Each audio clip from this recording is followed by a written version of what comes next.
안녕하세요. 이번 영상에서는 저의 유방암 전조 증상과 총생검검사 이후에 몸의 변화에 대해서 이야기해 보려고 해요. 주변에 환우분들 얘기 들어보면 유방암 진단 전에 가슴이 쿡쿡 찌르듯이 아팠다는 분들도 계시고 아무런 증상 없이 건강검진 통해서 발견하신 분들도 계세요. 근데 통증 없는 멍울이 만져졌다는 이야기가 가장 많았던 것 같아요.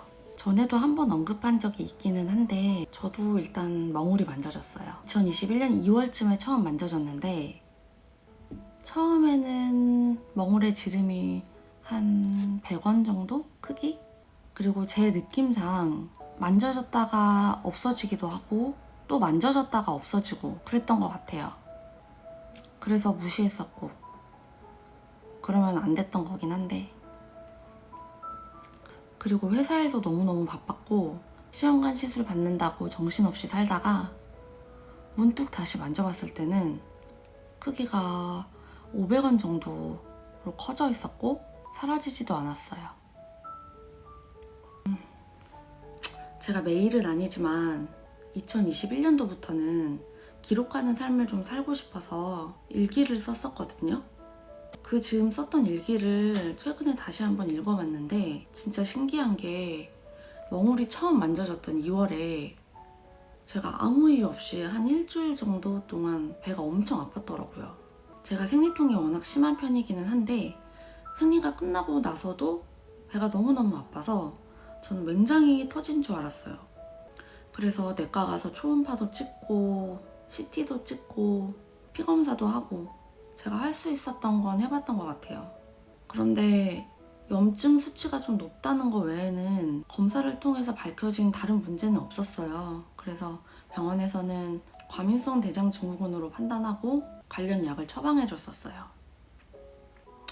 그리고 유방암 진단 받기 전인 5월 달에도 일기를 보면 아프다는 얘기밖에 없더라고요. 정작 멍울이 만져지던 가슴에는 아무런 통증도 없었는데 속이 계속 더부룩하고 소화도 안 되고 골반 쪽에 쿡쿡 찌르듯이 계속 통증이 있었고 잠도 잘 못 자고 몸도 무겁고 입안에 염증도 나고 근육통도 있었더라고요. 지금 와서 생각해보면 몸이 계속 아팠던 게 아마 몸에 무슨 문제가 생겼다는 시그널이 아니었을까 생각해요. 배가 아파서 찍은 CT나 복부 초음파에서 밝혀진 건 없었지만 저는 어렸을 때부터 자궁이나 골반 쪽에 있는 하복부 쪽이 좀 자주 아프고 약했었거든요. 그래서 암으로 인해서 아마 몸 전체적인 컨디션이나 면역력이 약해져 있었을 것 같고 제가 원래 약하던 하복부 쪽으로 아픈 증상이 나타났던 건 아닐까 생각해요. 그리고 저는 멍울이 만져졌던 게 다행이라고 생각해요. 배가 아파서 이런저런 검사를 받아봤는데 아무런 결과가 없으니까 계속 진통제만 먹으면서 시간을 더 흘려보냈을 수도 있을 것 같아요. 사라지지 않는 멍울 때문에 그래도 유방 검사를 해야겠다는 생각이 들었고 너무 늦지는 않게 발견할 수 있었던 것 같아요. 솔직히 제 암 크기가 작았던 것도 아니고 KI 지수도 진짜 높았거든요. 그랬는데 전이가 없었던 것도 신기하고 감사한 일인 것 같아요. 몸이 평소랑 다르게 유달리 안 좋거나 하시는 분들은 몸이 보내는 신호를 그냥 지나치지 마시고 이런저런 검사 받아보셨으면 좋겠어요. 특히 여성분들이라면 수시로 유방 자가 진단 해보시고 작은 멍울이라도 만져지신다면 저처럼 무시하지 마시고 바쁘시더라도 유방 초음파는 검사가 비교적 간단하거든요. 바로 병원 가셔서 검사해보시길 바래요.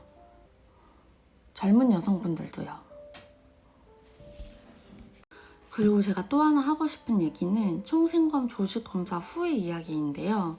조직검사하고 암이 발견되고 나서 수술이든 선항암이든 치료 들어가기 전에 짧든 길든 어느 정도의 시간의 텀이 있어요. 그 사이에 병원도 골라야 하고 유방암에 대해서 알아보기도 하고 하실 텐데 저 같은 경우는 조직검사 하고 나서 처음 치료 들어가기 전까지 한 달 반이라는 긴 시간이 있었어요. 병원 선택에 있어서 고민이 있기도 했지만 제가 아이를 가질 수 있는 기회를 포기하고 싶지 않아서 항암 치료를 조금 미루고 난자 채취를 했었거든요. 근데 그 사이의 기간 동안 멍울이 점점 커지고 딱딱해지는 거예요.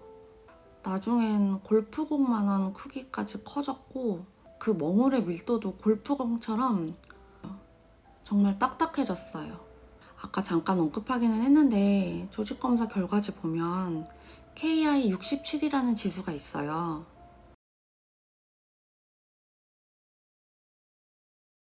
일반적으로 10% 이하면 낮고 20%를 넘으면 높다고 해요. 근데 저는 그 수치가 80%가 나온 거예요. 너무 높잖아요. 그러니 얼마나 불안했겠어요. 하루하루 답답하고 걱정하고 있는 이 순간에도 암이 진행되고 있을지도 모른다는 생각에, 급격히 악화되고 있을지도 모른다는 생각에 진짜 너무 두렵고 무섭고 그랬거든요. 그래서 제가 주치의 교수님께 말씀을 드렸는데 하시는 말씀이 총생검 검사로 조직 검사를 하면 굵은 바늘로 암세포를 관통해서 찌르는 거잖아요. 그러니까 암세포에는 상처가 날 거고 그게 아무는 과정에서 일시적으로 단단해지거나 커지거나 할 수 있고 꽤 흔한 증상이라고 하더라고요. 왜 우리가 넘어져서 다쳤을 때 그게 아무는 과정에서 일시적으로 부풀기도 하고 딱딱하게 딱지가 않잖아요. 그런 거랑 비슷한 것 같았어요. 그리고 짧은 시간 내에 암이 기수가 변경될 정도로 확 커지거나 진행되거나 이런 경우는 엄청 드물다고 안심을 시켜주시더라고요. 실제로 제가 선항암 하는 동안 제가 항암 효과를 크게 보지 못한 케이스였음에도 불구하고 멍울의 밀도가 점점 낮아지는 게 느껴졌어요. 그러다가 8차 항암? 그쯤에는 멍울이 거의 안 만져졌던 것 같아요. 물론 그렇다고 완전 간회된 케이스도 아니었고 수술 후 조직검사에서 발견된 암의 크기가 작지도 않았지만은 그랬음에도 불구하고 최소한 총생검 조직검사 때문에 그리고 항암 시기를 조금 늦춘 것 때문에 암이 막 악화된 것 같지는 않아요. 그래서 혹시 총생검 조직검사 후에 저처럼 멍울이 커지고 딱딱해지는 증상이 있으시다면 물론 걱정 안 하는 게 어렵기는 해요.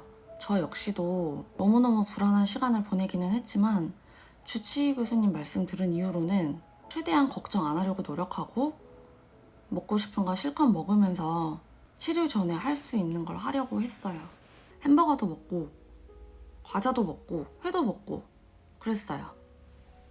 흔한 증상이라고 하니까 너무 불안해하거나 신경 쓰여서 관련 글 이렇게 계속 찾아보면서 스트레스 받지 않으셨으면 좋겠어요. 대부분의 경우는 괜찮으실 테니까 아주 드문 경우를 생각하면서 스트레스를 받는 게 암에 있어서는 더 안 좋을 수도 있다고 생각해요.